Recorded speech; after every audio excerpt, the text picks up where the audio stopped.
Mike and Tom are registered with Stewart Partners Global Advisory LLC. Common Sense Finance with Mike Wiginton and Tom Farrell of HL Wiginton Capital Management, an independent investment and financial planning firm in downtown Jasper.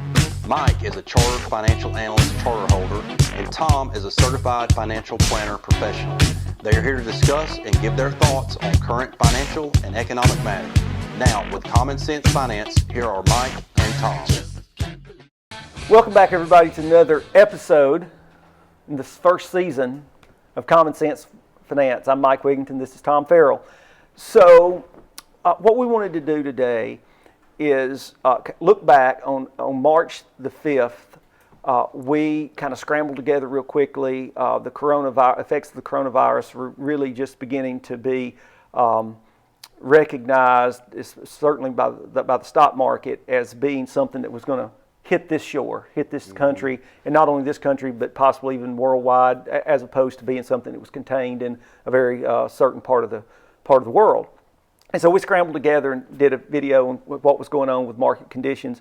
And so we kind of wanted to look back to that date and kind of give you an update of what's happened since then in terms of what's going on with the market, and maybe more specifically what's going on with business and how clients have reacted and that sort of thing. So, yeah. Tom, why don't you take us back to March 5th and bring us up to today? Yeah, March 5th, and you said it right. When word first started coming out of China about this, the market kind of shrugged it off. It didn't think, oh, yeah, this is probably not going to affect us that much. So the market didn't have any interest very much in that. And then the cases started popping up in the United States, and then there was a pretty good surge there, and that's when we started to see the big pullback, and it was pretty severe pullback. So on March 5th, the Dow Jones was at 26,000 and change.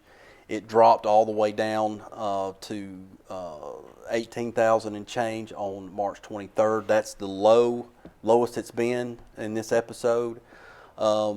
So, it's a pretty violent reaction. We've had some of the biggest intraday drops, as well as some of the biggest intraday rises that we've ever seen in the market. I'd like to have a number on how many times we were limit down. Consecutively. It's more than I remember since they've instituted those rules. We were limit up several days too. Either way. Yeah. And I certainly don't remember. It was numerous days. So, so that's what we've been dealing with the last month or so. Violent market swings up and down. So it's something that it seems like. For now, today is, I don't know if you mentioned this, today is April 16th, and things have calmed down a little bit. We're still seeing bigger than normal moves that we would see in a regular calm market, but it seemed to be a little bit better than it has been as far as the volatility and we're goes. Back, and we're up significantly off the lows. As a matter of fact, we may we were, and I haven't checked, but maybe outside of what's generally referred to as bear market territory. Yeah, the Dow Jones was down over 36%, maybe around 37%, and then it's recovered from that bottom.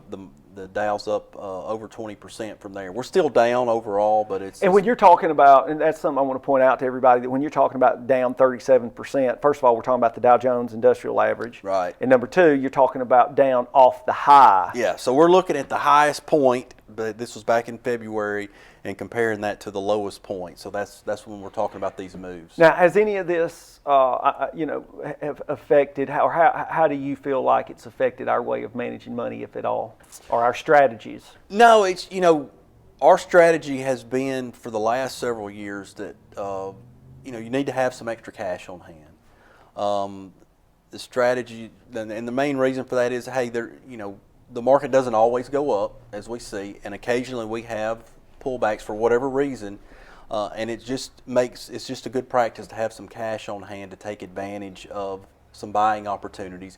If you have a client that's a long-term growth investor, now's the time, in our opinion, to start looking for some opportunity to put some of that cash to work. And we talk about people's willingness, their ability financially, and their willingness mentality to be in the stock market, or another way of putting it is their ability to understand and withstand the volatility. Right. And certainly it's been our opinion on some of these sharper pullbacks that for folks that are looking to grow their wealth in the stock market, that these very well may be opportunities. Exactly. We certainly think they are if they've got a 3 to 5 year or longer investment horizon. Yeah, and most of the folks that we've talked to are nobody wants to see their the value of their account go down, but most everybody understands, hey, this is why we've been holding some extra cash, and this is what we've been talking about. I've seen it written, and I've even had folks ask about how this period's similar to the 2008, 2009 financial crisis. What do you have to say about that?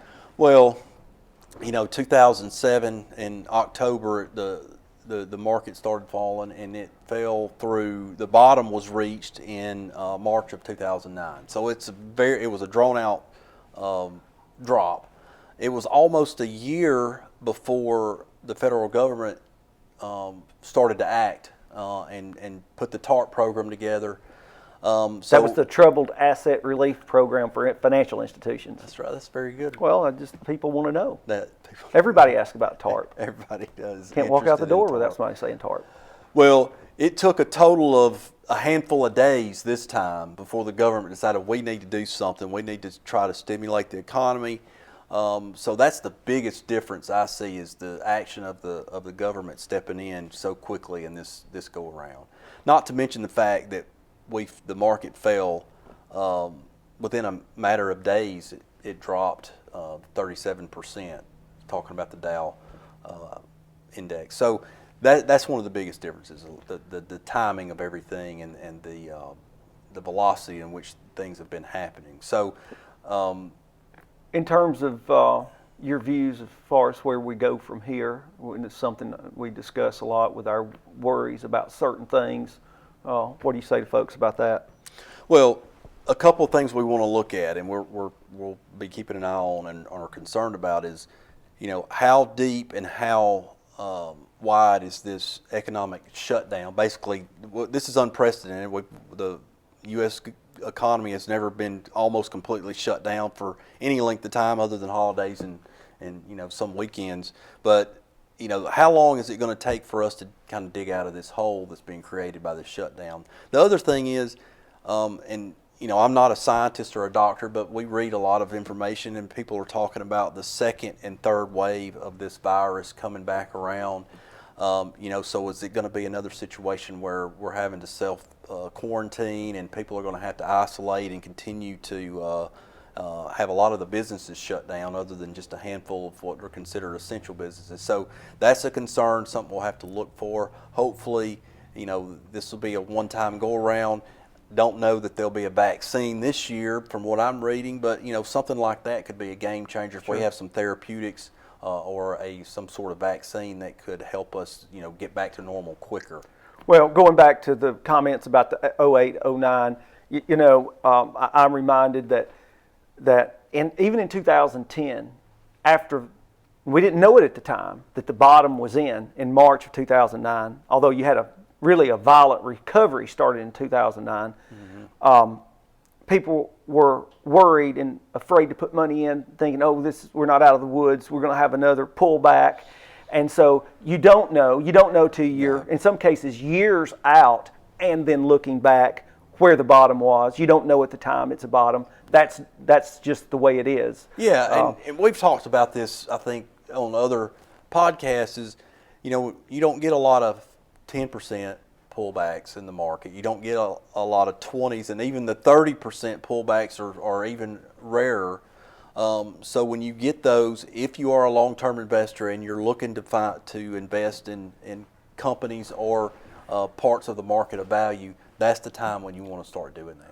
Well, we certainly want to use episodes like this and information like this as a word of encouragement to anyone that has money invested in the stock market, and we certainly, for those that are thinking about it, that don't, but they're thinking about it, want to be able to provide useful information to them, to help them make their decisions. And so with that said, we'll leave it there and tell you thanks for tuning in. Until next time.